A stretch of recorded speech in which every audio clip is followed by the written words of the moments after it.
lograr lo que realmente importa no siempre exige hacer más, a veces exige dejar de hacer tanto ruido. ¿Y si el secreto para conseguir más no fuera hacer más, sino cultivar menos? Si te sientes agotado por consejos que no encajan, por listas infinitas y hábitos de moda que solo aumentan la culpa, este libro parte de una idea simple. Tu vida es un ecosistema, no una máquina que hay que optimizar sin descanso. Cuando miras un jardín, entiendes que la productividad no es solo plantar sin parar, sino conocer el sol que necesitas, el agua que te nutre, el suelo que sostiene y las semillas que realmente quieres ver crecer. Eso significa proteger tu energía, permitirte pausas reales, aprender con intención y elegir una acción central que, como una pequeña semilla, desencadena un cambio en cadena en tu día a día. No prometo fórmulas milagrosas ni rituales infalibles. Ofrezco una invitación clara y práctica. Explora conmigo una manera de actuar que respete quién eres, tus ritmos y tus responsabilidades, y que transforme hábitos en declaraciones de identidad. A lo largo de historias reales, de emprendedores que reenfocaron equipos, de creativos que recuperaron su chispa, y ejercicios concretos, verás cómo menos puede producir más cuando lo que menos eliges es lo que no te pertenece. Si estás cansado de adaptar tu vida a métodos ajenos y quieres en cambio cultivar un terreno fértil para tus propias prioridades, te invito a recorrer este mapa sencillo y profundo. ¿Qué semilla vas a plantar hoy para que tu jardín dé fruto mañana? Capítulo 1. La trampa de la productividad. ¿Te ha pasado que pruebas la mañana perfecta de un CEO y en vez de sentirte mejor, te sientes culpable y más cansado? Esa sensación no es culpa tuya, es la señal clara de que algo anda mal en la ecuación que nos venden. Imagina que alguien te da una orquídea tropical y te dice, plántala aquí, en este desierto, seguirás viendo flores en 3 semanas si trabajas duro. Suena absurdo, ¿verdad? Sin embargo, eso es exactamente lo que hacemos cuando copiamos hábitos emblemáticos sin mirar nuestro entorno. Intentamos cultivar una planta que necesita humedad en un lugar que no da agua. La imagen de la orquídea es útil porque muestra 2 cosas. Primero, que los hábitos no existen en el vacío. Segundo, que lo que funciona para uno puede ser una condena para otro. Los consejos estridentes que vemos en redes, en entrevistas o en portadas de revistas, son a menudo historias de éxito contadas desde la cima, seleccionadas por su brillo. Las derrotas, los contextos y las razones del éxito rara vez aparecen en el titular. Eso crea lo que los investigadores llaman sesgo de supervivencia. Vemos solo a quienes prosperaron y asumimos que su receta es universal.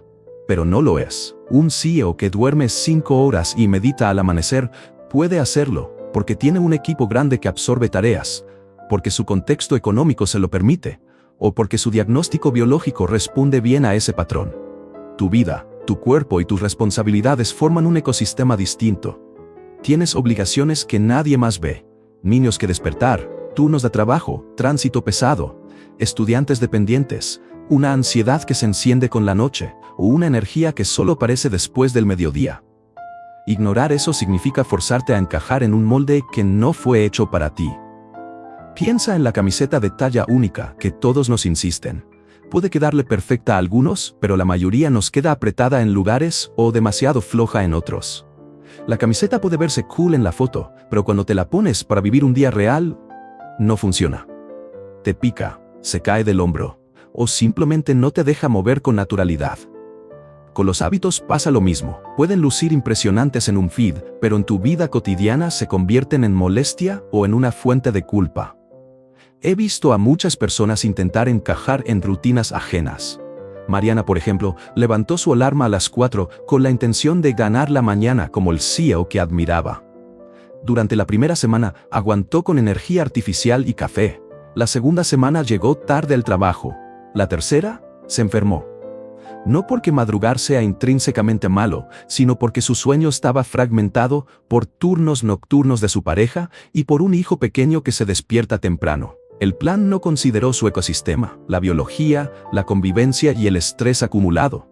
Lo interesante es que cuando Mariana cambió su objetivo, no madrugar por madrugar, sino encontrar la hora del día en que su creatividad y su paciencia aparecían. Dejó de luchar contra su cuerpo y empezó a producir con menos sufrimiento.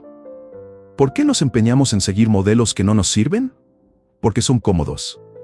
Seguir el consejo del famoso requiere menos trabajo intelectual.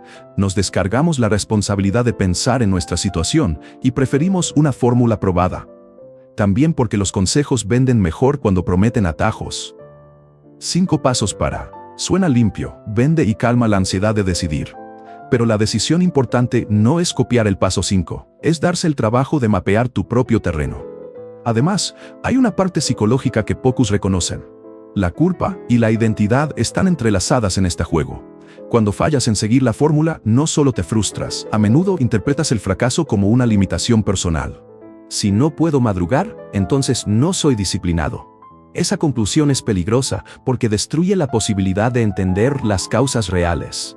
La disciplina no es una virtud abstracta que se mide igual para todos, es una respuesta a condiciones específicas. Un hábito que se sostiene con facilidad en un contexto puede requerir un esfuerzo hercúleo en otro.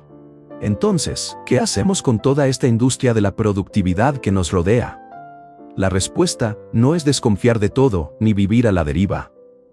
La respuesta es seleccionar con criterio, adaptar con curiosidad y, sobre todo, renunciar sin culpa a lo que no te sirve. Renunciar no es fracaso, es economía de recursos. Existen muchas maneras de invertir tiempo y atención, no todas valen la pena en tu vida concreta. Permítete la pregunta simple, ¿qué consejo intentaste seguir y que al ponerlo en práctica hizo sentir peor? Tómalo como un dato valioso, no como una mancha moral. Ese dato te indica que algo en el diseño no encaja con tu ecosistema personal. Lo siguiente es escuchar a tu propia experiencia con la misma seriedad con la que escuchas a un gurú en un podcast. Haz pequeñas pruebas en tu entorno real, observa, ajusta. Si decides probar una rutina de mañana, hazlo por una semana y analiza cómo afecta tu humor, tus relaciones y tu energía. No lo juzgues solo por la cantidad de tareas que tachaste. Hay una trampa cultural que conviene señalar. Glorificamos el esfuerzo visible. Si alguien publica que trabajó 16 horas, lo aplaudimos. Si alguien comparte que se tomó una tarde para caminar con su hija, a menudo recibe consejos no pedidos. Eso nos empuja a priorizar métricas que se ven bien en redes y a olvidar métricas que se sienten bien en la vida. La consecuencia es que diseñamos hábitos para ser vistos, no para ser vividos. Y esa es la receta perfecta para el agotamiento. Quiero que ahora hagas algo concreto conmigo, aquí y ahora. Respira un par de veces y trae a la mente el primer consejo experto que intentaste y que te hizo sentir que no encajabas. No lo repases para castigarte, obsérvalo como si fuera un jardín que muestra una planta que no prospera. ¿Qué dirías de esa planta si fueras un jardinero amable?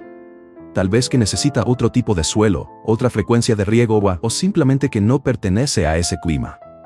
Darte permiso para dejar ir ese consejo es un acto radical de cuidado. Cuando sueltas la necesidad de cumplir con un patrón prestado, recuperas tiempo, atención y sobre todo, la capacidad de diseñar según tus condiciones reales. Ese diseño no es un truco rápido, es una práctica de observación y ajuste. Empieza por reconocer tus límites logísticos, horarios, obligaciones, energía. Y luego plantea experimentos pequeños que respeten esos límites. No preguntes, ¿puedo ser más como ese CEO? Sino, ¿qué versión de ser eficaz funciona con mi vida sin romperla? La trampa de la productividad no está en la búsqueda de mejora. Está en confundir la velocidad con el sentido. Hacer más no es lo mismo que acercarte a lo que importa. Cultivar menos, con atención, puede ser el camino más rápido hacia una vida donde el logro y el bienestar no sean opuestos. Antes de cerrar, quiero dejarte con una imagen que te acompañe. Imagina un jardín diverso. Algunas plantas requieren sol intenso, otras sombra. Algunas flores necesitan riego diario, otras un riego espaciado y profundo.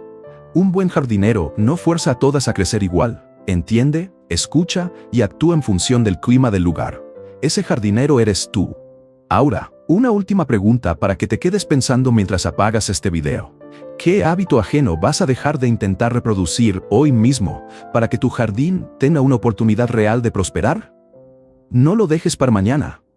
Dale a esa respuesta el mismo peso que le darías a regar una planta sedienta. Capítulo 2. Tu ecosistema personal. ¿Has sentido alguna vez que tu vida es una lista interminable de cosas por hacer, y sin embargo, nada parece crecer de verdad? Esa sensación viene de creer que la productividad es solo una máquina que hay que engrasar más rápido. Quiero proponerte una idea distinta y más amable. No construyes una máquina para vivir, cultivas un jardín. Esa metáfora cambia la pregunta principal. En lugar de preguntarte cómo hacer más, te preguntas qué necesita prosperar aquí y ahora. Un jardín no es solo plantas bonitas apiladas sin sentido. Es un sistema donde la luz, el agua, la tierra y las semillas trabajan juntas. Cuando una de esas partes falla, todo sufre. De la misma forma, tu vida tiene elementos que cuando están en balance, permiten que el resto ocurra casi por sí solo. Llamo a esos elementos por imágenes, porque las imágenes ayudan a recordar. Tu energía es la luz del sol, tu descanso es el agua, tu mentalidad es el suelo, y tus acciones esenciales son las semillas. Si piensas en términos de luz, agua, suelo y semillas, es más fácil ver qué falta y qué sobra. La luz sin agua quema. El agua sin luz hace que las raíces se pudran. Un suelo pobre no sostiene ni la semilla más prometedora. Y una semilla, por más nutritiva que sea, no dará fruto si nadie la planta en el lugar correcto. Tu vida funciona exactamente así. Permítame contarte de Ana. Ana trabaja en comunicación. Tiene una rutina que parece perfecta en su reloj inteligente. Pasos, reuniones, listas completadas. A simple vista todo marchaba bien, pero se sentía vacía a final de mes. Su trabajo la desbordaba, su energía se iba temprano en la mañana, y cuando llegaba la noche no tenía reservas para leer, pensar o conversar con su pareja. No faltaban hábitos. Faltaba balance entre luz, agua, suelo y semillas. Cuando Ana comenzó a mirar su día como un ecosistema, ocurrió algo sencillo y poderoso. Dejó de intentar hacer todo con la misma intensidad. Guardó algunos compromisos que no alimentaban sus prioridades. Priorizar no significó trabajar menos, sino elegir mejor dónde su energía podía ser luz y no solo ruido. Su descanso dejó de ser un premio y se volvió parte del plan. Ya no lo robaba al final del día, sino que lo plantaba intencionalmente. Al poco tiempo, sus horas de trabajo se volvieron más productivas y menos desgastantes. Quizás no te sorprenda, pero muchas prácticas de mejora personal ignoran el ecosistema. Te dicen que incrementes la intensidad, que madrugues más, que tu día tenga más bloques y menos distracciones. Eso funciona para quienes ya tienen un suelo rico y condiciones favorables. Pero si tu suelo está compactado por estrés crónico, si tu energía se dispersa en 1000 demandas, o si simplemente tu horario no permite madrugar, entonces esas recetas te rompen. Por eso no busco procedimientos universales. Lo que te ofrezco es una forma para diagnosticar tu ecosistema, y vamos a hacerlo sencillo y directo, sin juicios. Toma un bolígrafo o usa tu voz interior. En una escala del 1 al 5, evalúa cuán nutrida está cada parte, la luz que recibes, el agua que permites, la calidad de tu suelo y la vitalidad de tus semillas. No busques excusas, solo observa. Si la luz está baja, es probable que tu energía diaria se sienta opacada. Quizás duermes suficientes horas, pero tu alimentación o tu ritmo no alimentan tu concentración. Tal vez ciertos compromisos consumen energía emocional que no reaparecerá sin cuidado. Si el agua es escasa, tu descanso es superficial o interrumpido. Los descansos improvisados no reparan. El agua necesita frecuencia y profundidad. Si el suelo está pobre, hablamos de tus creencias y hábitos mentales. Un suelo cargado de culpa, comparaciones y narrativas rígidas no deja que las ideas arraiguen.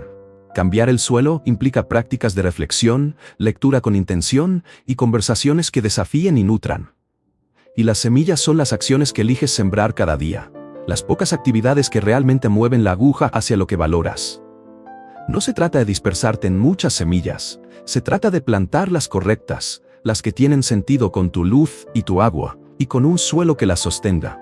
Una semilla bien elegida, regada y protegida, puede generar más frutos que 10 semillas mal ubicadas. Vamos a profundizar un poco más en cómo se alimentan estos elementos entre sí. La energía, tu luz, se conserva mejor cuando respetas ciclos. No es solo cuánto duermes, sino cuándo descansas en relación a tus ritmos naturales. Hay personas que funcionan mejor en la mañana y otras en la tarde. No hay mérito moral en uno frente al otro. Conocer tu patrón es un acto de observación práctica, no de disciplina ciega. El agua, tu descanso, no es un lujo, es el proceso donde se consolidan las ideas y se restauran las capacidades. Los estudios sobre sueño muestran que la calidad del descanso afecta la memoria, el estado emocional y la resolución de problemas. Pero más allá de datos, en la vida real el agua aparece cuando te permites desconectar sin culpa. Apagar la pantalla, desconectar notificaciones, dar paseos sin objetivo. Esos pequeños riegos frecuentes nutren más que los excesos esporádicos. El suelo, tu mentalidad, se construye con lecturas que te sacuden y conversaciones que te obligan a pensar. No basta con absorber información, el suelo mejora cuando transformas esa información en preguntas personales. Leer, por ejemplo, no es un acto pasivo, es una forma de mover nutrientes al subsuelo de tus creencias. Y las semillas, por último, deben ser prácticas deliberadas. No te pido que reinventes todo, sino que elijas acciones que te devuelvan sentido. Si tu objetivo es tener más calma, quizás una semilla es cerrar la computadora a cierta hora y caminar sin teléfono por 20 minutos. Si buscas creatividad, quizás escribir una página diaria sin editar.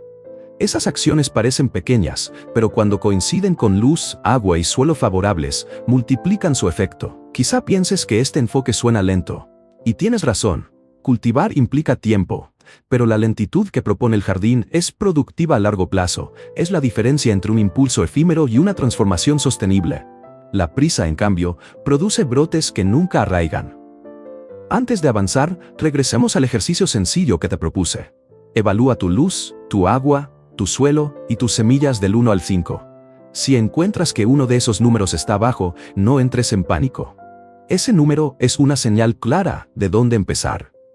Si la puntuación más baja es la luz, prioriza acciones que restauren tu energía sin añadir ruido. Si el agua está por debajo, crea rituales de descanso que sean posibles en tu realidad. Si el suelo necesita trabajo, busca lecturas, conversaciones y prácticas que desafíen tus presupuestos. Si las semillas están débiles, elige una sola acción que represente tu intención y protégela. Este enfoque no te libra de decisiones difíciles. Tendrás que renunciar a cosas que consumen luz sin dar fruto. Tendrás que defender tus tiempos de agua frente a demandas ajenas. Tendrás que plantar semillas que otros no entiendan al principio. Pero también recuperarás algo vital: coherencia. La coherencia es el resultado de alinear lo que haces con quién eres y con lo que quieres que prospere. No es una meta romántica, es un efecto práctico. Menos desgaste, más foco, mejores resultados sostenibles. Quiero dejarte con una imagen para que la recuerdes cuando estés tentado a volver a la lógica de la máquina. Cierra los ojos un instante e imagina un jardinero que no trabaja por horas, sino por observación. Se aproxima al lecho, toca la tierra, nota la humedad, mira la luz, piensa en la semilla que hoy necesita más cariño. Ese jardinero responde, no reacciona. Ese jardinero eres tú cuando decides mirar tu vida como un ecosistema. Entonces, aquí tienes la invitación práctica. Hoy, observa. Evalúa tu luz, tu agua, tu suelo y tus semillas con honestidad. No corrijas todavía, solo mira. Esa mirada es la primera tarea de cultivo. ¿Listo para ver qué parte de tu jardín pide atención ahora mismo? Hazlo con calma. La respuesta te dirá por dónde empezar a cultivar menos, pero con más sentido. Capítulo 3. La identidad del jardinero. ¿Alguna vez te miraste al espejo y pensaste que el problema no era lo que haces, sino quién te crees que eres? Esa sensación es más importante de lo que parece. Quiero comenzar con una imagen sencilla. Imagina a una corredora que se levanta antes del amanecer. No lo hace porque leyó un artículo con 10 hábitos para ser productiva. No va a correr para tachar una casilla. Corre porque poco a poco, su vida y sus decisiones le han dicho que ella es una corredora. Esa identidad cambia todo. La diferencia entre hacer algo y ser alguien que lo hace es enorme. Cuando ejecutas una acción aislada, necesitas fuerza de voluntad cada vez. Cuando adoptas una identidad, la acción nace con menos fricción. Es como si la mano ya supiera el camino hacia la palanca. ¿Por qué funciona así? Porque nuestras decisiones no vienen solo de la razón, vienen de la historia que nos contamos. Esa historia no es neutral, nos define prioridades, interpreta fracasos y dicta qué tan fácil nos resulta persistir. Si tu historia te dice, no soy disciplinado, cada tropiezo confirma la sentencia. Si te dices, soy alguien que termina lo que empieza, entonces los tropiezos son oportunidades para corregir el rumbo, no pruebas de incompetencia. No confundir esto con autoayuda superficial. No basta con repetir una frase motivadora frente al espejo. La identidad se construye con actos repetidos que la alimentan. Cada acto es un testimonio. Votas por quién eres con aquello que haces hoy. Y lo curioso es que 1 o 2 actos repetidos consistentemente pesan mucho más que 1000 intenciones bien redactadas. Piensa en una comunidad deportiva. Nadie se declara corredor por decirlo, se vuelve corredor porque asiste, su cuerpo se acostumbra, su mente aprende a esperar el entrenamiento. La identidad emerge en la convivencia diaria con la práctica, en la conversación con otros, en la manera en que decidas pasar tus mañanas. Y esa identidad, a su vez, hace que muchas decisiones pequeñas sean automáticas.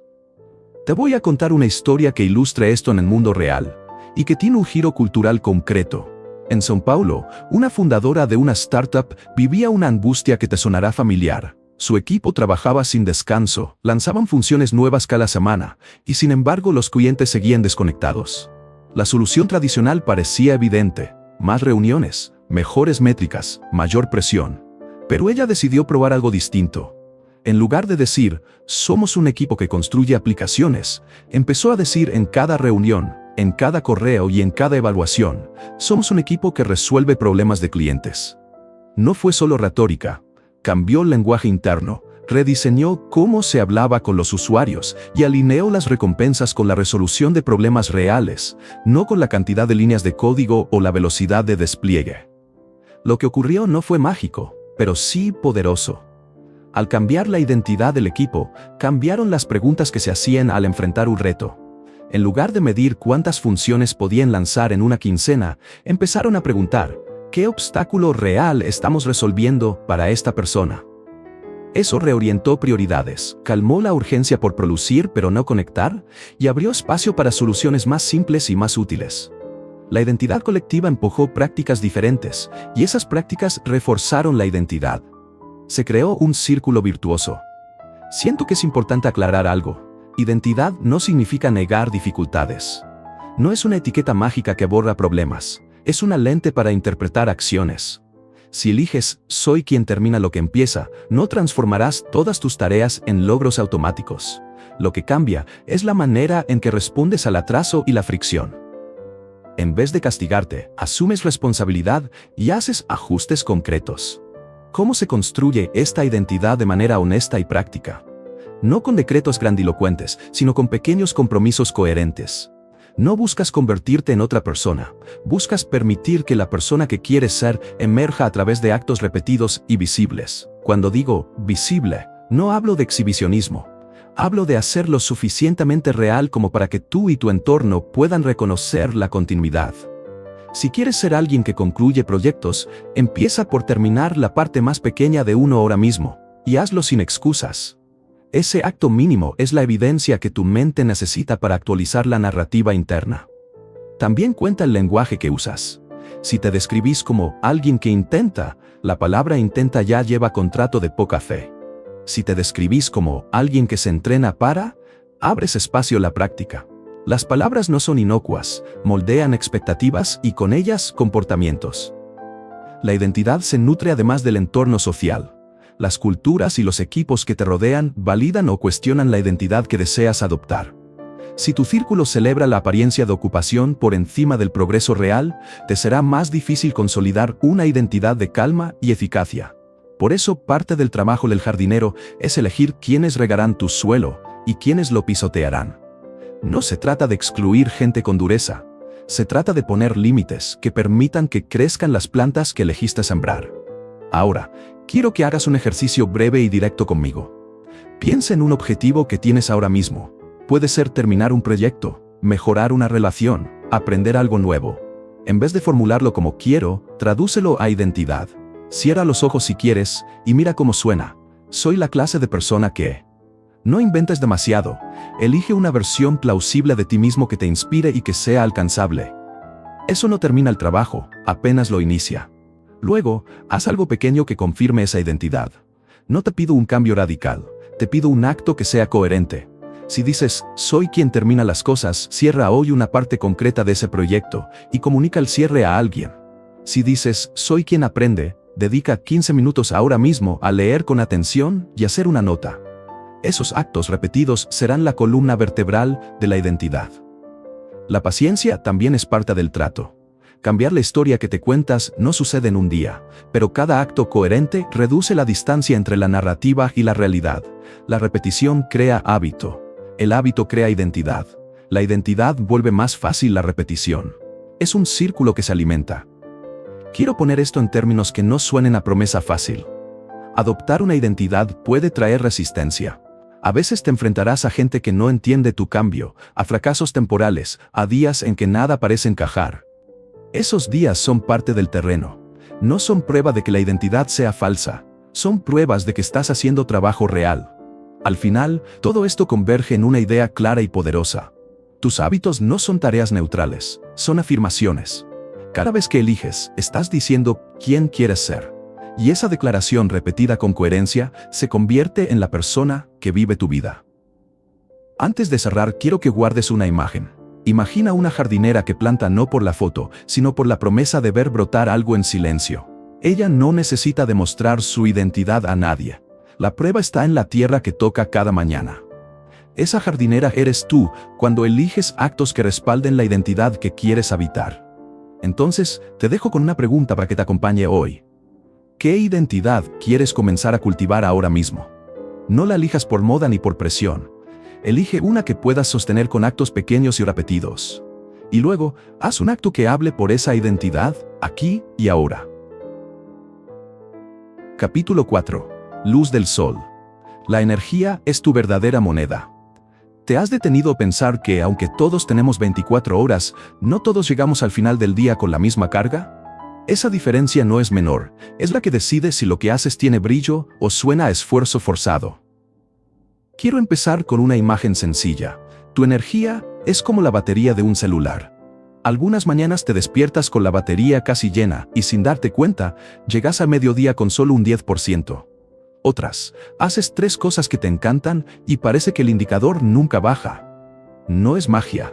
Es diseño mal hecho o buen diseño, según cómo administres los enchufes. Piensa en las aplicaciones de tu teléfono. Hay algunas que exprimen la batería sin darte mucho a cambio. Notificaciones constantes, scroll infinito, conversaciones que se alargan sin rumbo. Otras, en cambio, son como cargadores rápidos. Una llamada con alguien que te apoya, una sesión de trabajo en la que entras en flujo, un trote breve que despeja la mente. Tu día está lleno de esas apps humanas y actividades. La pregunta es, ¿cuáles permitís correr en segundo plano? ¿Por qué importa tanto esto?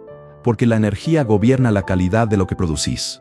No es lo mismo escribir un informe con 30% de batería emocional que con 80%. La creatividad, la paciencia y la claridad no aparecen por decreto.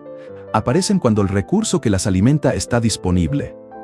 Eso hace a la gestión de energía más estratégica que la gestión del tiempo.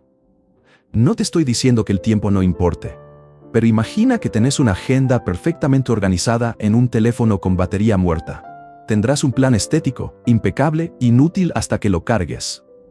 Eso explica por qué muchas personas que parecen eficientes, en papel sienten que no avanzan en lo que de verdad les importa. Déjame contarte una historia. Se llama Javier. Javier trabaja en ventas y durante años vivió convencido de que la mañana era para rendir. Se levantaba temprano, contestaba correos hasta el almuerzo y rara vez hacía pausas. Al principio parecía funcionar, cerraba reuniones y cumplía con las metas. Pero con el tiempo su batería mental empezó a caerse. Perdió paciencia con clientes difíciles, sus propuestas perdían chispa, y las tardes se convirtieron en un trámite gris. Nada en su calendario había cambiado mucho, pero su energía sí. Lo que cambió la vida de Javier no fue trabajar más horas, fue reorganizar dónde y cómo enchufaba su energía. Empezó a dedicar las primeras horas del día a la tarea que más requería creatividad, porque allí su batería estaba más alta. Reservó momentos cortos para caminatas que lo recargaban y puso límites a reuniones que no lo requerían. No eliminó trabajo, lo movió. En pocas semanas notó que las propuestas recuperaron claridad y que su cansancio ya no se acumulaba como antes. Ese movimiento simple, poner las tareas que exigen más energía donde tenés más energía, es uno de los atajos más prácticos y menos celebrados de la productividad real. No pide disciplina heroica, pide observación honesta. Primero observas cuando tu batería personal está alta. Después, alineas las tareas que requieren esa carga. Es una estrategia que transforma desgaste en eficiencia. Ahora, hay algo que conviene recordar. No toda energía se recarga igual.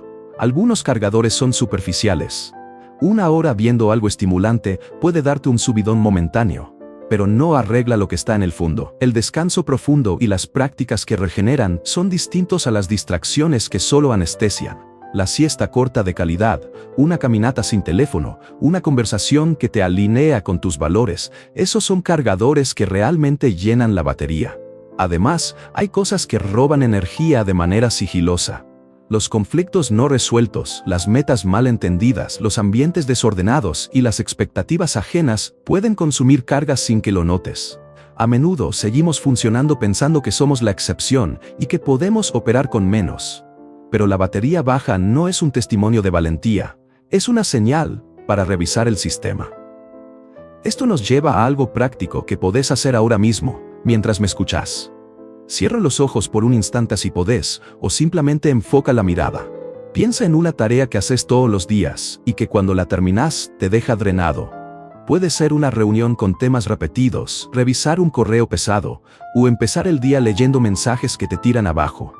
Nómbrala en voz baja o en tu cabeza. Ahora, piensa en una actividad cotidiana que te recargue.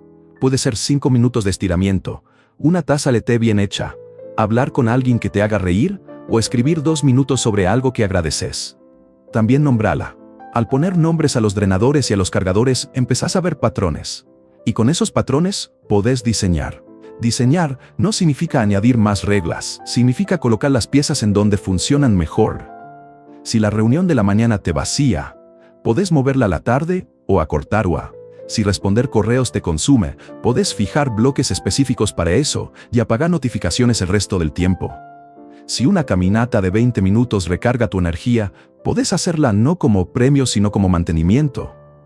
La pregunta clave que te propongo sostener es esta. ¿Qué apps dejas correr en segundo plano sin darte cuenta? Esas apps son las que más energía te roban. Al identificar y gestionar esas apps, liberas capacidad para las tareas que realmente importan. Hay que ser realistas. Algunos drenadores no se eliminan de un día para otro.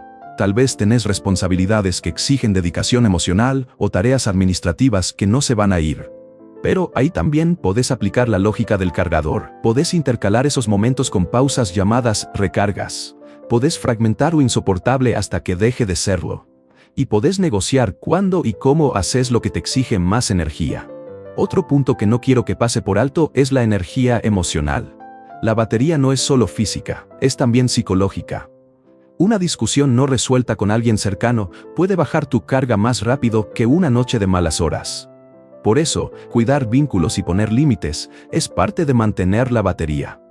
A veces la gestión de energía requiere conversaciones incómodas y no solo cambios de horario. La buena noticia es que proteger tu energía no es egoísmo, es responsabilidad. Cuando cuidas tu batería, sos más efectivo y más amable con los demás. No podés dar energía que no tenés. Protegerla es una forma de respeto para con tus tareas y para con las personas con las que compartís tiempo. Antes de seguir, quiero plantearte un pequeño experimento. Elige una jornada esta semana y observa, con curiosidad y sin juicio, dónde cae tu vara de energía. Anota mentalmente las 3 actividades que más consumen y las 3 que más cargan. Luego, al día siguiente, mueve una actividad que consume mucha energía hacia un lugar donde normalmente estás más cargado. Observa qué pasa. No busques milagros, busca información. La información te permitirá hacer cambios sostenibles. Es la diferencia entre aplicar una receta ajena y diseñar según tus recursos reales. Y recuerda, a largo plazo la acumulación de pequeñas decisiones coherentes produce resultados grandes. Quiero dejarte con una imagen para que te acompañe. Imagina que cada mañana al despertarte tu batería aparece como una taza de café. Si la llenas con hábitos que la evaporan, al mediodía queda fría. Si la llenas con actos que la preservan y la nutren, llega la tarde cálida y amable. No se trata de prohibir placer, sino de elegir el tipo de café que te sostiene, no el que te deja en la ruina energética. Entonces, te pregunto directamente, ¿qué tarea haces cada día que te deja con la batería al mínimo? Y, a continuación, ¿cuál es una actividad sencilla que te carga y que podrías proteger en tu día como si fuera un cargador esencial? No lo dejes como idea abstracta. Diseña una pequeña acción concreta ahora mismo. Haz que ese acto sea tan innegociable como enchufar el teléfono cuando la batería te avisa que baja. Cuando empezás a tratar tu energía como la moneda que realmente es, las decisiones dejan de doler tanto. Dejas de preguntarte cuánto tiempo tenés y empezás a preguntarte con qué intensidad podés entregarte. Esa pregunta cambia todo. Cierra por un momento con esta promesa sencilla. Observa, nombra y ajusta. Tu energía merece el mismo cuidado que le das al teléfono que usas cada día. Si lo haces, el rendimiento y el disfrute vendrán por añadidura. Capítulo 5. Agua. El arte de la pausa estratégica. ¿Cuándo fue la última vez que te desconectaste de verdad, no por 5 minutos entre tareas, sino con intención y sin culpa? Esa pregunta suena sencilla, pero muchas veces no sabemos cómo responderla. Piensa en tu mente como un músculo. Si lo trabajas sin descanso, no se fortalece, se lesiona. Entrenar sin días de recuperación literalmente produce desgaste. Lo mismo sucede con la concentración, la creatividad y la calma. Cuando no permitís que la mente repose, las ideas se vuelven pobres y la paciencia se agota. Hay un tipo de descanso que no es pereza. Es reparación. Mientras dormís, mientras caminás sin el teléfono, mientras te permitís una tarde sin pantallas, tu cerebro está consolidando aprendizajes, regulando emociones y arreglando conexiones que el día rompió. Eso no es vacío, es trabajo profundo que muchas rutinas productivas no consideran. Quiero contarte de Laura, una diseñadora gráfica en Bogotá. Hace un tiempo su oficina creativa estaba en plena efervescencia. Deadlines apretados, clientes que pedían cambios hasta el último minuto, inspiración que parecía una moneda escasa. Laura vivía conectada. Su rutina era comer con el teléfono al lado, revisar mensajes hasta las 3 de la madrugada y despertarse cada día con la ansiedad de poner su bandeja de entrada al día. En la superficie, era imposible decir que no trabajaba. En lo profundo, su chispa creativa se había apagado. Laura llegó al punto de agotamiento que muchos conocemos. No importaba cuánto café tomara, las ideas no surgían. Se sentía culpable por descansar y culpable por producir mal. En vez de buscar más inspiración en redes, decidió probar algo que parecía casi provocador en su contexto. Instauró una regla estricta de no pantallas 1 hora antes de dormir. No era solo silencio. Era poner el teléfono en otra habitación, cerrar la laptop y dedicar ese tiempo a actividades sin brillo digital. Al principio fue incómodo. Las ganas de revisar mensajes aparecían como un tic. Había días que volvía a la costumbre a los 5 minutos. Pero con el tiempo, la tensión en su pecho cedió. La noche dejó de ser un sitio donde perseguía trabajo y se volvió un territorio propio. Esa práctica no produjo inspiración instantánea, pero sí un suelo más fértil. Empezó a dormir mejor. Sus sueños se volvieron más vívidos, y de madrugada, las ideas aparecían con menos esfuerzo y con más claridad. La clave de la pausa estratégica no es la espectacularidad, es la constancia. 1 hora sin pantalla no te transformará de la noche a la mañana, pero es la diferencia entre un suelo compactado y uno que permite raíces. En mi experiencia, las prácticas pequeñas y repetidas producen cambios que una maratón de hábitos raramente logra. Hablemos de por qué quitar el teléfono funciona más allá del mito de la pantalla. No se trata solo de luz azul o notificaciones, se trata de permitir que la mente deje de consumir estímulos constantes. Cuando todo el tiempo estamos recibiendo pequeños disparos de información, la atención se fragmenta. La fragmentación crónica reduce la capacidad para mantener un hilo largo de pensamiento y empobrece la memoria profunda. Eliminar estímulos no es huir del mundo. Es crear un espacio donde la mente pueda tejer lo que ya viviste. Además, la pausa estratégica ayuda a regular las emociones. Si llegas a la noche con el corazón acelerado por conversaciones pendientes, por conflictos no resueltos o por la tensión del día, el sueño será parcial y las mañanas vendrán cargadas. Al desconectar conscientemente, le das al sistema nervioso la señal de que está permitido bajar la guardia. Y cuando baja la guardia, ocurren 2 cosas valiosas, la recuperación y la creatividad. Quiero que ahora hagas algo conmigo mientras me escuchas. No es un ejercicio de vida o muerte, es un experimento sencillo. Imagina la hora antes de dormir como un vaso. Cada notificación, cada revisión rápida, cada scroll agrega pequeñas piedras al vaso. Al final de la noche, si el vaso está lleno, no entra nada nuevo. Si en cambio dejas esa hora libre de pantallas, estás dejando espacio para que se viertan cosas más sutiles. Pensamientos, recuerdos, ideas que no llegan si todo está lleno de ruido. No te pido que apagues todo para siempre. Te pido que reserves una franja real y tangible. Decir, voy a desconectar, y seguir con el teléfono en la mano no es desconexión. Hablo de hacer que el dispositivo esté fuera del alcance físico. Ponelo en otra habitación, en un cajón o en la cocina. Hácelo tan evidente que la tentación se vuelva incómoda. Sé que para mucha gente eso suena imposible. Tienes responsabilidades, grupos de trabajo, niños, emergencias. La pausa estratégica no exige irresponsabilidad, exige diseño. Si trabajas con personas que dependen de vos, podés acordar ventanas de disponibilidad. Si hay emergencias, podés dejar el teléfono accesible solo para ciertos contactos. No se trata de cerrarte al mundo, sino de administrar cuándo el mundo puede tocarte. También hay modos de nutrir esa hora sin pantallas que son profundamente regeneradores. Leer en papel, preparar una taza de té con atención, escribir en un cuaderno, estirar el cuerpo, hablar con alguien sin mirar la pantalla, escuchar música con pausa. No todos los días vas a querer lo mismo. Lo importante es que la actividad elegida favorezca la calma más que la excitación.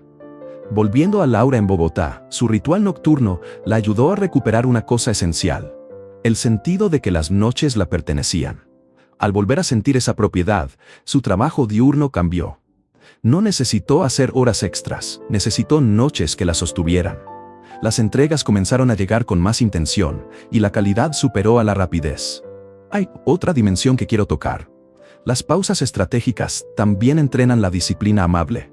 No hablo de dureza con uno mismo. Hablo de límites que respetan la salud mental. Hacer un atardecer digital una vez por semana es distinto a hacerlo cada noche. La repetición transforma la práctica en un gesto de cuidado automático. Con el tiempo, la resistencia inicial se convierte en alivio. Antes de que pienses que esto es solo para creativos o para quienes tienen tiempo, permíteme decir algo claro. Descansar con intención es una práctica democrática. Todos necesitamos repararnos. Puede que tus días sean intensos, que el sueño sea escaso o que tu trabajo te pida mucha presencia. Justamente por eso, un minuto de pausa con intención puede ser una diferencia radical. Y aquí viene el reto que quiero dejarte. Hoy por la noche, prueba un atardecer digital. Pon el teléfono en otra habitación, silencia notificaciones y reserva al menos una hora sin pantallas antes de dormir. Hazlo sin juzgar si al principio sentís inquietud. Observa cómo cambia tu respiración, cómo cambia la manera en que recordás el día, cómo cambia tu sueño. No te prometo una epifanía instantánea. Te prometo observación. Y la observación es la materia prima de la transformación. Si repetís la práctica, poco a poco notarás que las ideas vuelven con más facilidad y que la emoción de crear no llega desde el ruido, sino desde el reposo. Quiero que te lleves una imagen simple. Imagina que tu mente es un estanque. Si el estanque está todo el tiempo agitado por movimientos externos, el fondo no se revela. Cuando lo dejas en calma, el agua se asienta y puedes ver con claridad. La pausa estratégica hace eso, asienta el agua para que puedas ver el fondo de tus pensamientos.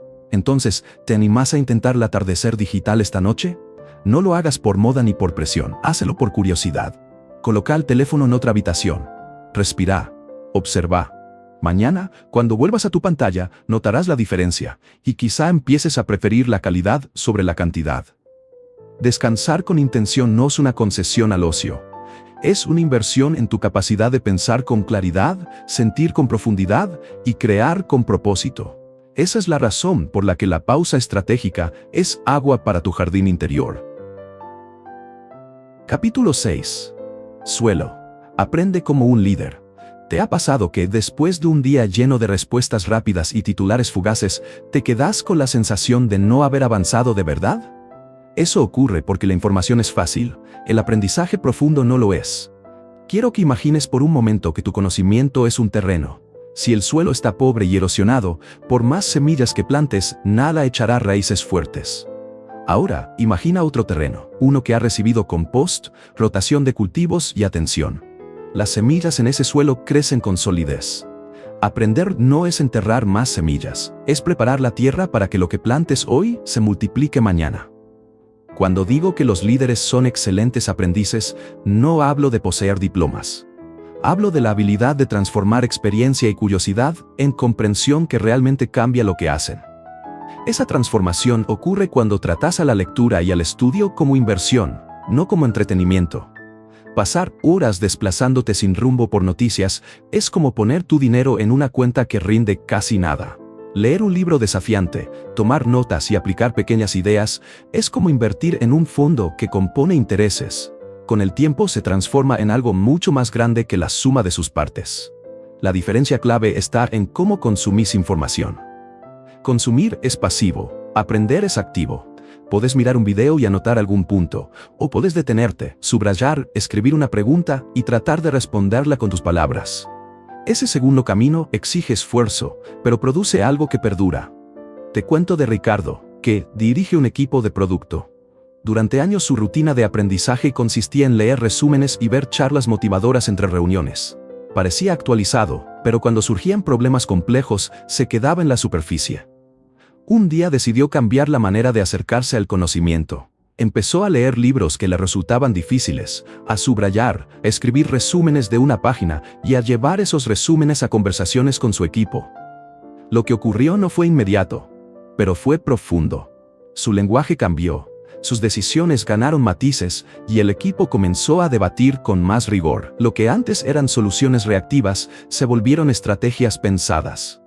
¿Y por qué ese cambio fue tan potente? Porque el aprendizaje activo exige transformar la información en algo tuyo. No se trata de repetir conceptos, se trata de ponerlos en diálogo con tu experiencia y con tus problemas reales. Un concepto leído sin aplicar es como una herramienta en un estante. Está, pero no ayuda cuando aparece la necesidad. Aplicar una idea es probar si funciona en tu terreno, ajustarla y dejar que la experiencia te diga si vale la pena. Ahora, quiero hablar de algo que suele bloquear mucho la gente. La excusa del tiempo. Si no tuvo tiempo para leer un libro entero, ¿cómo aprendo? Esa es la pregunta que Ricardo se hizo y resolvió de forma simple. No empezó por prometer leer 10 libros al año, empezó por agendar un encuentro breve y no negociable con su futuro yo. Reservó en su calendario 30 minutos semanales y lo trató como una reunión con su cliente más importante, su persona del futuro. Al convertir el aprendizaje en una cita, dejó de verlo como algo opcional y empezó a priorizarlo. Ese pequeño hábito hizo dos cosas. Primero, lo obligó a elegir temas que realmente importaban a su trabajo. Segundo, convirtió el aprendizaje en material que podía compartir y discutir. La curva de utilidad se aceleró porque no era un lujo, era una inversión con retorno. Quiero que te imagines ahora la práctica del aprendizaje como cultivar humus en tu suelo mental. Al principio parece trabajo lento y poco glamoroso. Subrayar una página, escribir una nota, responder una pregunta difícil acerca de lo que leíste. Pero ese humus es el alimento para las raíces de tus ideas. Con el tiempo encontrarás que las conexiones surgen con menos esfuerzo y que tu criterio mejora. Hablemos de técnicas sin convertirlas en una lista seca. Cuando lees algo difícil, no te limitas a consumir. Pon una pregunta en el centro. ¿Qué problema concreto puedo resolver con esto? Luego, intenta explicar el concepto en voz baja como lo harías con alguien que no sabe nada del tema. Esa explicación te obligará a detectar huecos. Cuando encontrás un hueco, lo investigas y vuelves a explicar. Esa práctica cierra el círculo entre teoría y práctica. Otra cosa poderosa es la toma de notas con intención. No es cuestión de acumular citas, se trata de transformar lo leído en preguntas, ideas aplicables y decisiones. Una nota útil no es un archivo muerto, es un punto de partida para un experimento en tu trabajo o vida. Si lees una estrategia que suena interesante, plantea un experimento de baja fricción para probarla.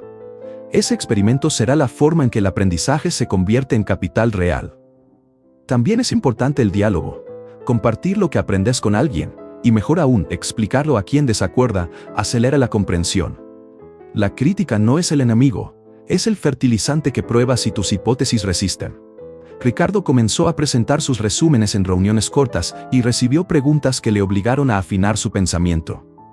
Esa tensión, lejos de ser molesta, fue la que transformó la lectura en criterio profesional. No quiero que creas que todo aprendizaje debe ser solemne. El humor, la curiosidad ligera y las exploraciones inesperadas también alimentan el suelo. Pero la diferencia entre azar y cultivo está en la intención. Sabes por qué te estás exponiendo a ciertas ideas y sabes cómo las vas a aplicar. Ahora mismo, quiero proponerte algo concreto. Reserva en tu calendario 30 minutos esta semana y trátalos como una reunión con tu futuro yo. No lo pospongas, ni lo uses para revisar mensajes. Elegí un tema que te importa. Abrí un artículo desafiante o 5 páginas de un libro y trabajá con ellas. Subrayá. Escribí una idea en tus propias palabras. Piensa en una manera de probar esa idea en tu trabajo o en tu vida. Al final de esos 30 minutos, escribí una breve nota sobre qué vas a hacer distinto mañana gracias a lo que aprendiste. Si repetís ese gesto de forma constante, pronto tendrás una banca de ideas y experimentos que cambiarán la forma en que tomás decisiones. No es espectacular de mañana a la noche, es acumulativo y poderoso. Quiero que relees por un momento la narrativa del talento innato.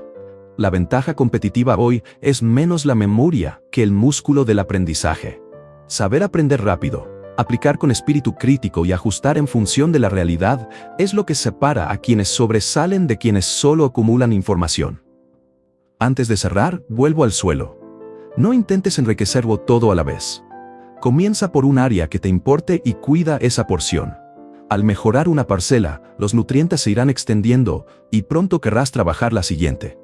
Si hay algo que podés llevarte ahora mismo, que sea esto. Considera tu tiempo de estudio como una cita sagrada con tu futuro. No lo trates como un lujo, sino como un depósito que rinde con el tiempo. Con el suelo bien nutrido, las decisiones que tomás mañana serán más robustas, más creativas y menos reactivas. Y una última imagen para que te acompañe. Imagina un agricultor que no espera la lluvia para preparar el suelo. Hace compost, airea la tierra y planta en el momento adecuado. Ese agricultor cosecha más y mejor porque trabajó el suelo con inteligencia. Eso es lo que significa aprender como un líder. No esperas inspiración, la provocas con trabajo deliberado. Entonces, decídelo ahora mismo. Agenda esos 30 minutos. Tu yo del futuro te va a agradecer la cosecha que estás empezando a sembrar hoy. Capítulo 7. La semilla clave. ¿Te has sentido alguna vez abrumado por la idea de cambiarlo todo a la vez? Si es así, no estás solo. La promesa de la autoayuda moderna suele sonar así: reorganiza tu vida, añade 10 hábitos, optimiza cada minuto. Suena bien en teoría, pero en la práctica produce cansancio y abandono. Cuando intentas transformar demasiadas cosas al mismo tiempo, lo más probable es que no transformes nada. Quiero proponerte otra mirada. Imagina una fila de fichas de dominó. Tocar una ficha con intención puede provocar que muchas caigan después.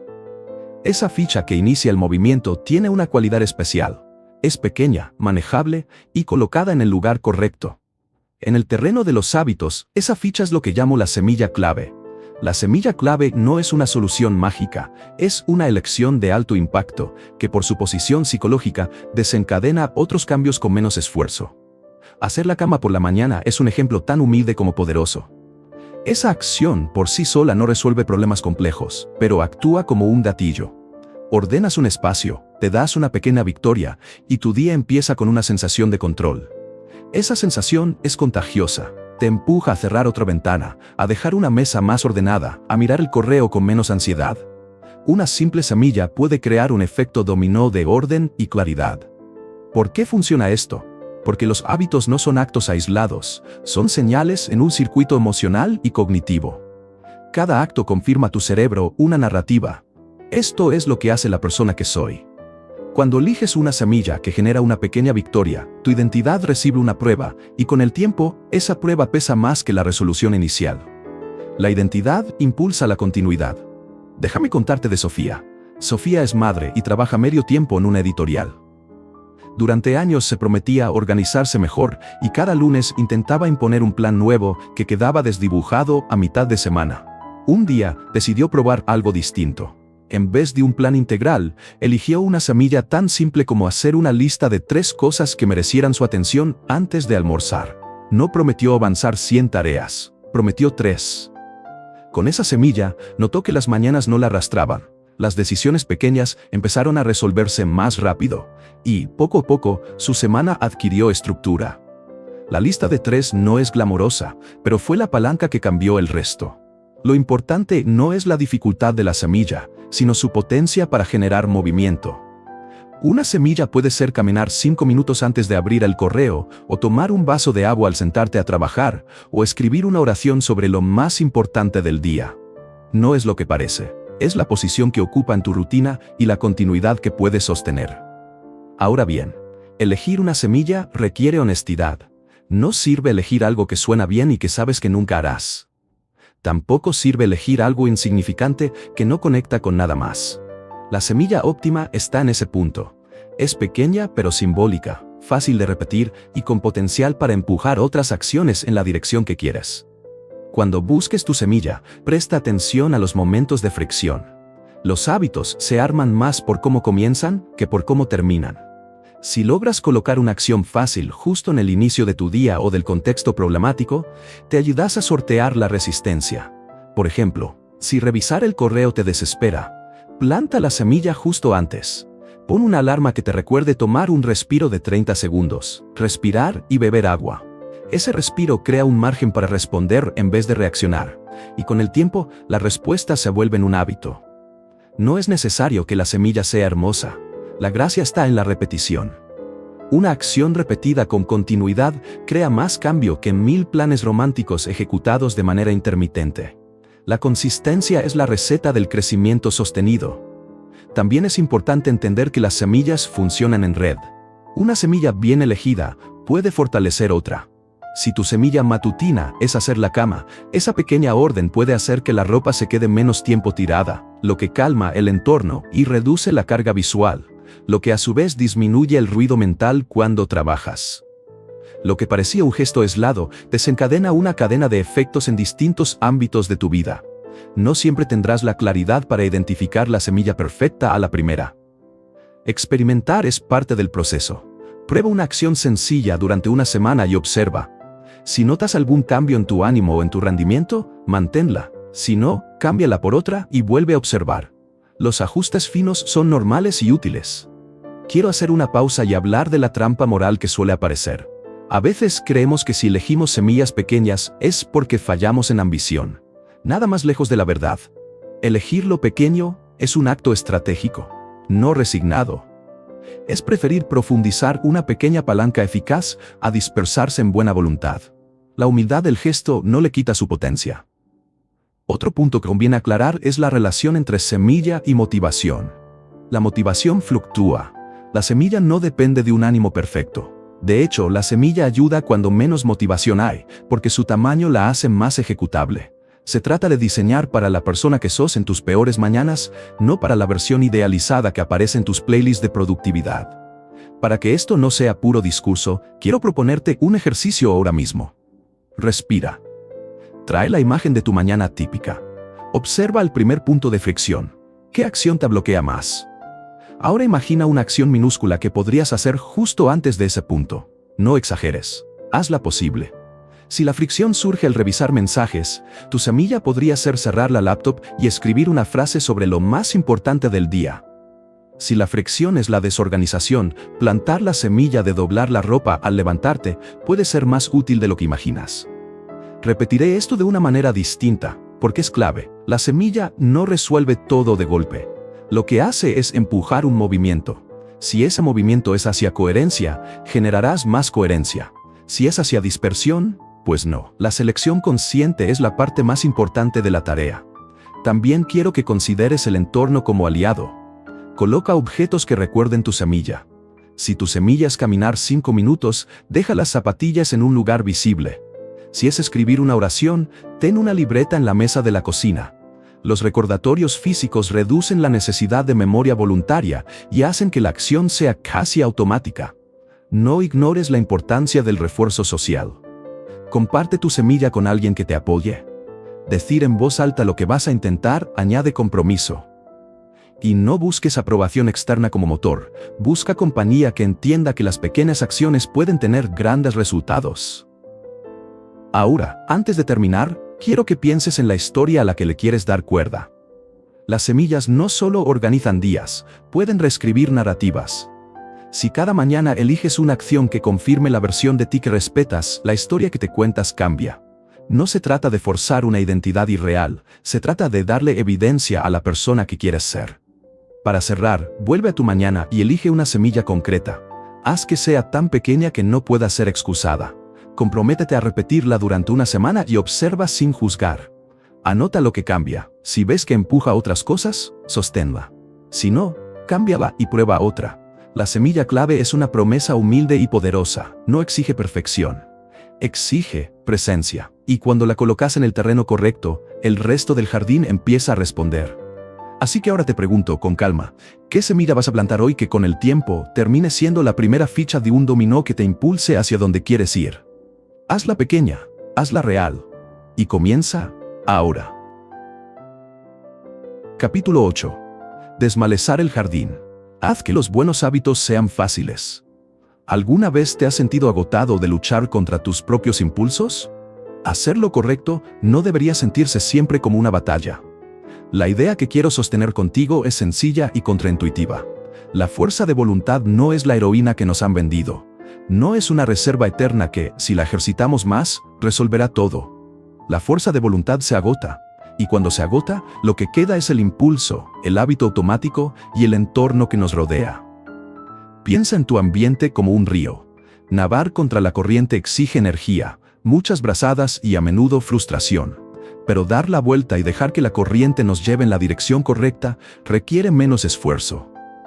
Diseñar el espacio para que tus decisiones buenas sean el flujo natural es la jugada maestra de la consistencia. Déjame explicarlo con una imagen concreta. Si querés comer más verduras y el cajón de golosinas está a la altura de los ojos en la cocina, la corriente del entorno te empuja hacia lo dulce.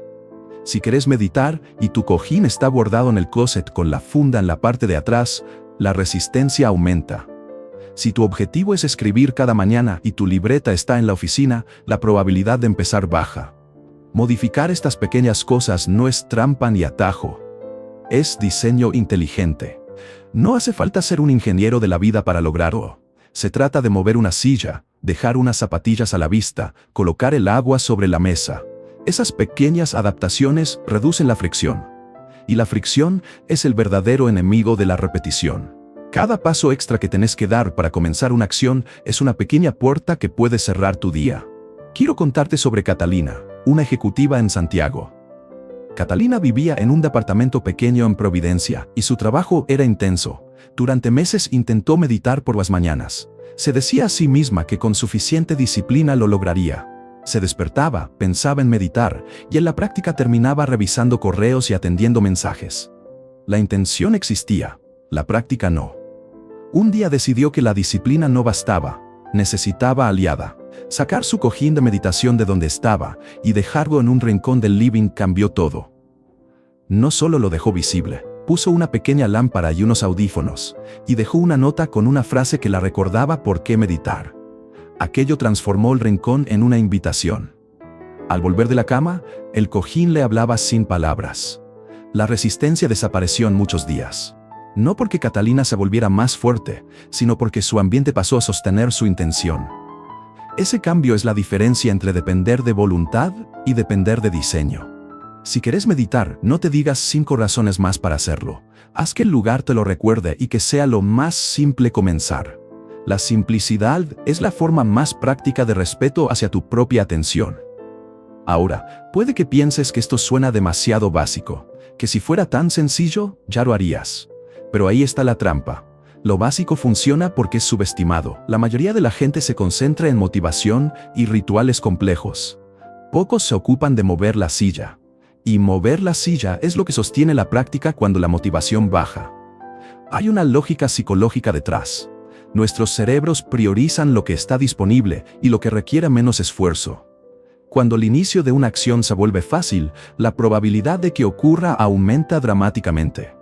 Esto no es solo hablar bonito, lo muestran estudios de comportamiento y lo confirma la experiencia cotidiana. La elección humana no es puramente racional, es mayormente automática. Diseñar para lo automático es diseñar para el éxito. Quiero que ahora hagas un experimento mental conmigo. Imagina el hábito que querés cultivar. No algo ambiguo como ser más productivo, sino algo concreto. Meditar 10 minutos, caminar 5 minutos cada tarde, escribir una frase al comenzar el día, beber un vaso de agua al sentarte. Sostené esa imagen. Ahora imagina tu espacio actual. ¿Cuántos pasos te separan de empezar ese hábito? Cada paso es fricción. Si podés reducir esos pasos a 1 o incluso a ninguno, la acción deja de necesitar un empujón heroico. Hay una regla práctica que me gusta. Piensa en 20 segundos. Si podés hacer que el inicio de la acción sea 20 segundos más fácil, aumentás enormemente la probabilidad de que ocurra. Quizás 20 segundos es poco, pero la suma de esos segundos cada día es enorme. Al poner las zapatillas al lado de la cama, al preparar la botella de agua la noche anterior, al dejar la libreta sobre la mesa, estás comprando 20 segundos a favor de tu futuro. No pretendo que todo cambio sea tan simple.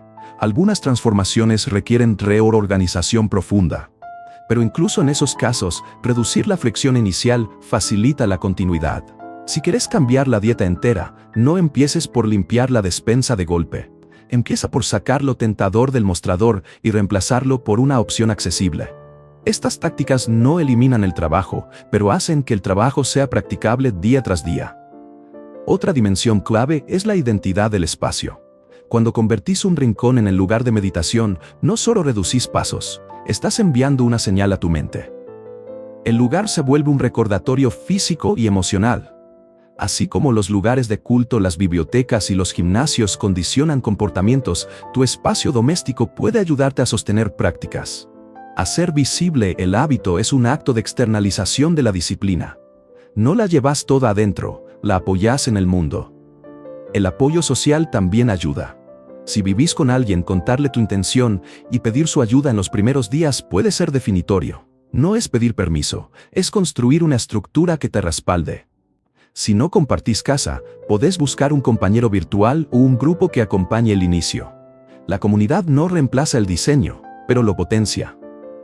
También es importante reconocer que limpiar el entorno implica renunciar a ciertas comodidades. Sacar la comida tentadora del mostrador puede significar admitir que solías comer de más. Poner tu teléfono en otra habitación antes de dormir implica aceptar que la respuesta inmediata no es siempre urgente. Esos pequeños actos de renuncia son ejercicios de honestidad con tus metas. No son castigos, son ajustes que facilitan la vida que querés tener. Quiero que hagas ahora 2 cosas concretas en tu mente. Primero, elige un hábito que te gustaría empezar. No te pido que cambies tu vida entera. Elige algo pequeño, algo que puedas repetir mañana. Segundo, imagina una modificación en tu entorno que lo haga 20 segundos más fácil comenzar. Visualízalo. ¿Dónde queda el objeto? ¿Qué tan visible es? ¿Qué sensación te genera verlo? No te quedes en la mentalidad de no tengo tiempo o no tengo fuerza. Cambia el foco. ¿Puedo hacer que lo más difícil sea solo empezar? Si la respuesta es sí, entonces tenés terreno. El resto es práctica y paciencia. Antes de cerrar, quiero contarte una última historia breve. Conozco a un hombre que quería dejar de fumar. Lo había intentado con pura voluntad muchas veces. Al final, lo que funcionó fue dejar 2 paquetes fuera de la casa, rellenar un frasco con chicles y colocarlo en la cocina, y cada vez que pensaba en fumar, tomar un chicle. No fue glamoroso, pero el entorno cambió la elección cotidiana. Con el tiempo, la sugestión de tomar ese chicle se volvió un gesto que reemplazó el acto anterior. La voluntad colaboró con el diseño. No tuvo que ser la protagonista. La esencia de este capítulo es esa. No te pidamos que seas una portal de fuerza de voluntad inagotable. Pide que seas un diseñador cuidadoso de tus condiciones. Cuando las estructuras te sostienen, el trabajo de ser constante se vuelve menos agotador y más humano. Entonces, respira hondo y responde con honestidad. ¿Qué hábito vas a elegir ahora mismo y qué cambio en tu entorno lo hará 20 segundos más fácil de iniciar? No lo pienses como una decisión moral, piénsala como una intervención práctica. Plantala hoy, ajustala mañana, observa sin juicio. De a poco, ese pequeño ajuste será la pala con la que desmalezarás tu jardín y dejarás que crezcan las plantas que realmente quieres. Capítulo 9. Tu primera cosecha. La brújula de 10 minutos. ¿Te gustaría tener una herramienta sencilla que te diga exactamente dónde poner energía ahora mismo, sin agenda larga ni decisiones eternas? Esa es la idea detrás de la brújula que te voy a dar. Una auditoría corta, práctica y honesta de tu ecosistema personal. Antes de entrar en la guía, quiero que sientas esto como si estuviéramos frente a un mapa viejo y arrugado. No vas a necesitar una brújula compleja con 1000 agujas, solo una aguja clara que te señale una dirección útil hoy. La diferencia entre caminar sin rumbo y avanzar con dirección es enorme. La brújula funciona porque convierte la confusión en una foto simple. ¿Qué elemento de tu ecosistema necesita agua, luz, suelo o semillas ahora mismo? No es una evaluación psicológica profunda ni un diagnóstico médico. Es un termómetro práctico que pone foco donde habitualmente dispersas atención. Y el foco es lo que produce cosechas, no el frenesí ni las listas interminables. Quiero que cojas un bolígrafo o abras una nota en tu teléfono. No necesitas ser bonito, solo necesitas algo donde escribir. También pon un temporizador por 10 minutos. 10 minutos es tiempo suficiente para obtener claridad y pequeño, como para que no te dé pereza empezar. Empieza por mirar cada una de las 4 partes del ecosistema con calma. La luz, que es tu energía. El agua, que es tu descanso. El suelo, que es tu mentalidad. Y las semillas, que son las acciones que siembras a diario. Para cada una, piensa en un número del 1 al 5, donde 1 es muy necesitado y 5 es bien nutrido. No juzgues, solo observa. Anota el número sin explicaciones. Una vez que tengas los 4 números frente a ti, mira cuál es el más bajo. Ese número te está dando una señal clara. Es el punto que, si lo atiendes primero, va a producir el mayor efecto en cadena. Si la luz está baja, nunca lograrás usar bien las horas que tienes. Si el agua está baja, el esfuerzo se vuelve reparación, no crecimiento. Si el suelo está empobrecido, las semillas no arraigan. Si las semillas están débiles, no importa cuánto cuides las demás, la productividad real no aparece. No te entretengas en análisis infinitos sobre por qué ese número está bajo. En esta primera vuelta lo que buscamos es una dirección, no resolver todo. Pregunta con suavidad, ¿qué hay ahora que drena esa área? Puede ser algo logístico, emocional o relacional. Escribe una frase corta que describa la causa más obvia que ves. Ahora viene la parte transformadora y práctica. Elige una acción pequeña y concreta que puedas hacer en las próximas 24 horas para atender esa área. Que sea tan pequeña que no necesite motivación heroica, tan pequeña que puedas empezarla ahora si quisieras. Si la luz está baja, tal vez esa acción sea mover una tarea creativa a la mañana o tomar una caminata corta antes de la primera reunión. Si el agua está baja, quizás sea proteger una hora de sueño o hacer un atardecer digital esta noche. Si el suelo está pobre, tu acción podría ser leer 15 minutos con notas o escribir una pregunta que desafíe una creencia antigua. Si las semillas están débiles, planta una semilla diminuta, escribe una oración que avance tu proyecto. Cuando elijas esa acción, haz 2 compromisos sencillos. Primero, pon un recordatorio en tu calendario o en tu teléfono con una hora concreta. Segundo, define cómo sabrás que la acción se hizo. La claridad sobre el resultado es lo que convierte una intención difusa en una práctica cumplible. No planifiques mucho más. Recuerda que la brújula busca dirección rápida, no una transformación en cadena de 7 capítulos. Déjame contarte de Carla, que usó exactamente esta brújula en un momento complicado. Carla estaba trabajando en una tesis, con 2 trabajos y un estado de ánimo que la hacía dudar.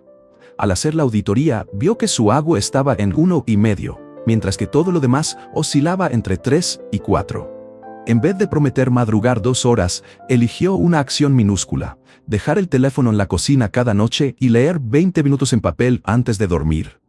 No fue una solución espectacular, fue un gesto coherente.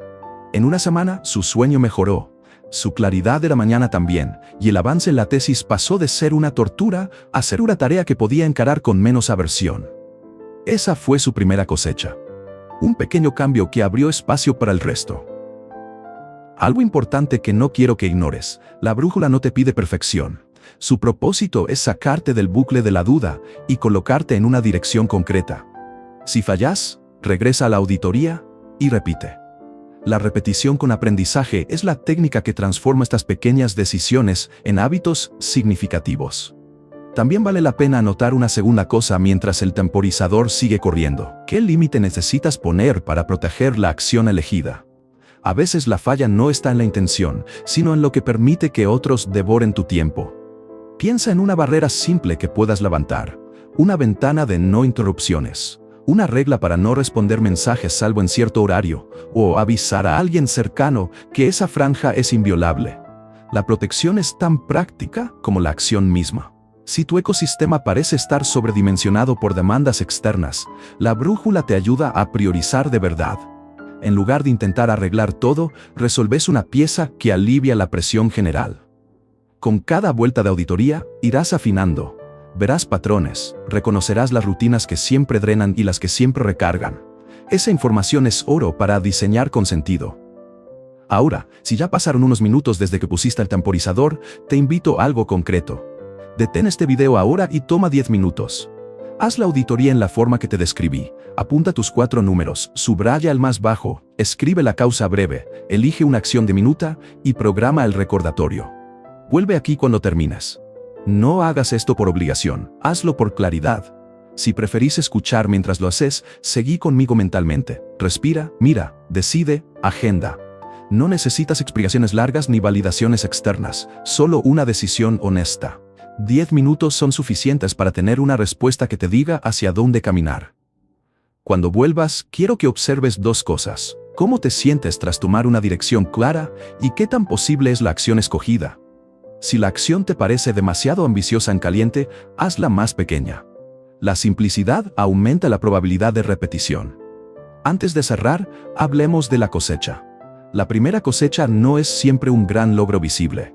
Muchas veces es un alivio interior, menos ruido, una pequeña victoria, una sensación de cuidado hacia tu propio tiempo.